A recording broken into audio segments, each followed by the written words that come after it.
સામાન્ય રીતે સોનું તો મુખ્યત્વે એરપોર્ટ પર પકડાતું હોય છે અને તે દાણ ચોરીનું સોનું હોય છે.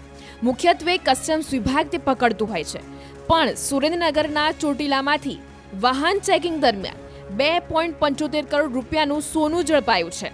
ચોટીલા હાઈવે પર વાહન ચેકિંગ સમયે કરોડો રૂપિયાના સોનાના દાગીના ઝડપાયા હતા. સોનાના દાગીના ભરેલા 7 જેટલા બોક્સ ઝડપાયા હતા.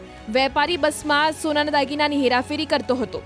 પોલીસે બાતમીના આધારે વોચ ગોઠવી અને વેપારીને ચેક કરતા તેની પાસે રહેલી બેગમાંથી 4121 ગ્રામના 2.75 કરોડની કિંમતના સોનાના દાગીના ઝડપી પાડ્યા. રાજકોટના વેપારી મુંબઈથી સોનાના દાગીના લઈને રાજકોટ તરફ જતો હતો.